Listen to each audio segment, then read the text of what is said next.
How's it going, my fellow Guardians? Welcome to another Destiny 2 video. In today's video, I'll be showing you how you can get your hands on one of the most sought after exotics in Destiny 2, the Wishender exotic bow. I will go over the new method of acquiring the Wishender because the quest got updated with Season 22. If you find any of the information in this video useful, you can go ahead and support me by getting this video to 50 likes. Now, without any further ado, let's jump right into the guide. To start your journey on this new quest, simply head to the tower and interact with the quest archive terminal. Select the exotic tab, and here is where you'll find the Hunters Remembrance Quest for the Wishender bow. Just keep in mind you can only complete this quest once per account, so if you've already done it, you won't be able to complete it again. Now, the previous method of getting this quest was through the Sijur statue in the Shattered Throne dungeon, but now this is the new method, so you just simply have to come to the quest archive and you'll find the quest right here. Once you pick up the quest, the first step requires you to go and speak to Petra in the Dreaming City. Interacting with her triggers a dialogue, which then she gives the awoken mementos. Now, this quest item goes right into your kinetic slot, so make sure that you have space available for this item, otherwise you will not be able to collect it from Petra. Now, it's really important that you collect this quest item, otherwise at the end of the dungeon you will not receive the Wishender bow. A lot of Guardians have already faced this issue, so make sure you have space in your kinetic slot so you can collect this item and receive the Wishender at the end of the quest. Once you've collected the awoken memento, the quest will update and you will need to summon and defeat 3 named bosses within the Shattered Throne dungeon: Querim, Eriviks, and Xavoth. So from here, all you need to do is launch up the Shattered Throne dungeon from the Dreaming City. The Minotaur boss can be found in the Labyrinth section, which is the first encounter of this dungeon. Now, it's really important to defeat Querim first before completing the Labyrinth. So to summon Querim, you must head to the top of the left tower to collect an orb and deposit the orb at the open-handed statue. Follow the path I'm taking on screen and just take your time. There is no rush when doing this quest.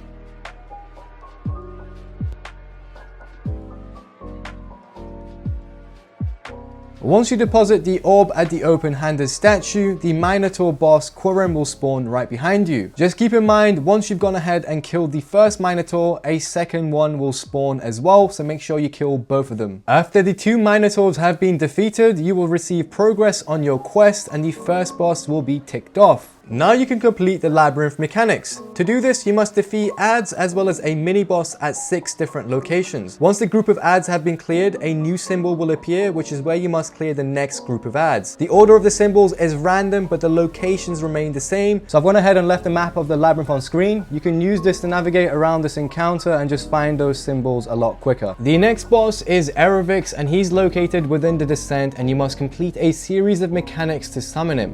Now, before you can do that, you have to cross a bridge occupied with a bunch of snipers. Now, what I recommend doing is running through this entire section. You don't have to fight any of the adds besides the ones you must kill to open the door to the next part. Now, there's going to be a lot of taken hobgoblins here, so I recommend equipping sniper and void resistance on your chest piece to increase survivability. Hunters can go invisible using Omnis or 6 Coyote with the void subclass. Warlocks can use Sunbracers or Starfire with healing grenades, and Titans can use Symphoceps with the throwing hammer. Now, if you have Strand unlocked and you're comfortable using it, then I would recommend using that subclass as well. You can also pair it with a sword that has Eager Edge, and you can cover some great distances using that combo. Simply clear the adds outside of this door to get the door to open, and you can cross the bridge.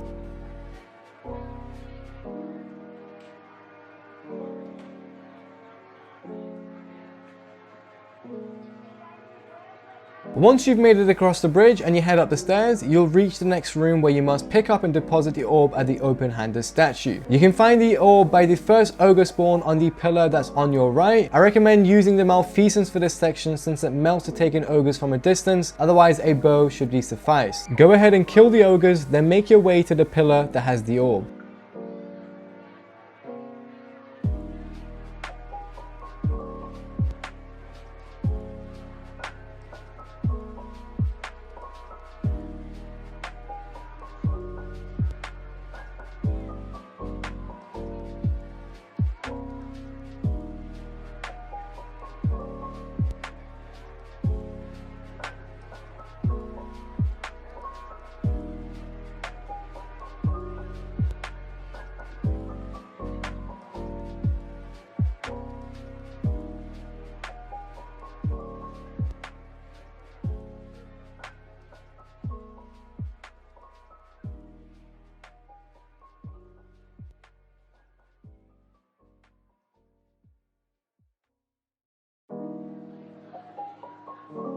Once you deposit this first orb, continue pushing forward to get to the second orb and deposit it at the open-handed statue.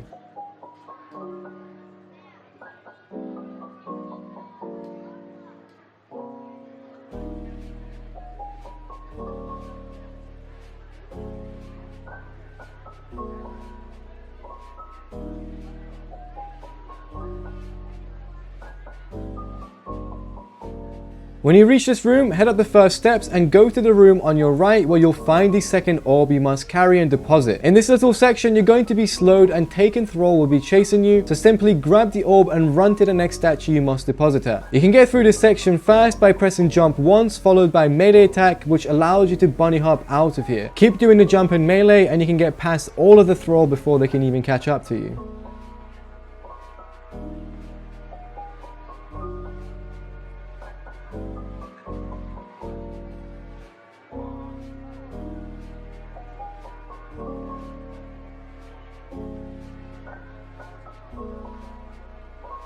After depositing the second orb at the statue, Eriviks' chamber opens where you must go and defeat taken ads until Eriviks spawns. Once Eriviks is defeated, there is only one more boss to kill until you get your hands on the exotic Wishender bow.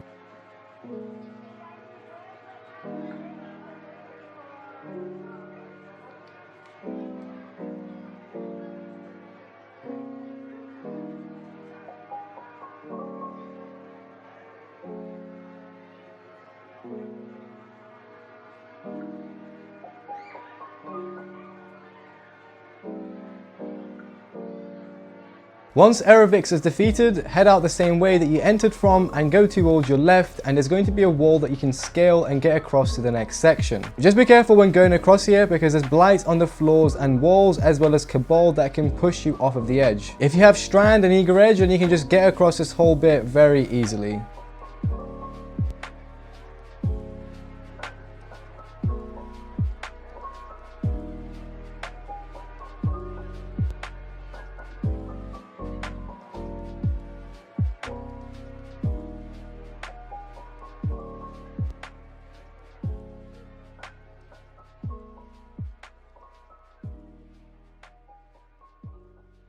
This brings us to the final objective on the quest, Xavoth. Now Xavoth can be located in the same room as the big ogre. Now you're going to have to summon Xavoth whilst fighting the main boss. This may sound a little complicated, but here's how the encounter works. As soon as you jump down, the main boss spawns in the middle, followed by 4 wizards around the room with rank-foul enemies to protect them. In order to break the boss's shield, you will have to kill the wizards around the room, which gives you the buff Petitioner's Mark. This buff has a countdown and you can refresh your timer by picking up another Petitioner's Mark. However, if you let it hit 0, you will die. You will need to kill 4 wizards to get the Petitioner's Burden, and then you must dunk it at one of the 4 deposits around the room, and once the buff has been deposited, the boss's shield breaks. Before you begin dealing damage against the main boss, look for the taking Minotaur that spawns as soon as you deposit the buff. He may be invisible, but he always spawns in the back right corner of the room. What I recommend is taking out each wizard clockwise because the last wizard is near the deposit where the Minotaur spawns. You can see me doing this on screen right now. Go ahead and kill the taken Minotaur, and once he's dead, the next orb will spawn at the top of the stairs here. Go ahead and collect it and take it to the next statue you see on screen.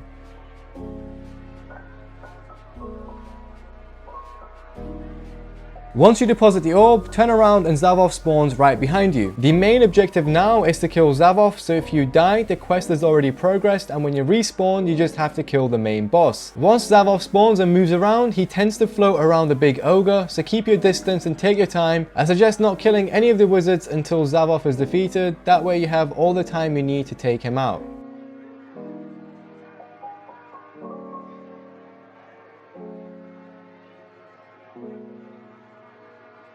Once Xavoth is defeated, repeat what we just did, kill the 4 wizards, get Petitioner's Burden and dunk at one of the deposits that you haven't been to already. This will break the boss's shield and you can deal damage against him. Now my biggest tip for this encounter is to take your time and focus on doing one thing at a time. This will make the mechanics very easy and much more manageable. You are able to 1-phase this boss, but I would suggest to just go for a 2-phase and play it safe. For this particular encounter, I suggest hunters using Gathering Storm with Assassin's Cowl. That's the build I'm currently currently using right now, and I will leave a link to the video on the screen right now. You can check that out. Now hunters can also use Guild Falcons with double void weapons, also very viable option. Warlocks can use Sun Bracers with Well of Radiance and spam solar grenades, and Titans can use either Stinfo Steps with Strand or use their throwing hammer with solar. Once you defeat the main ogre boss in this room, the next doorway will open, leading you to Sijur Eido's statue. All you need to do now is go to the next room where you'll find Sijur Eido's statue, and you'll be able to interact with the statue,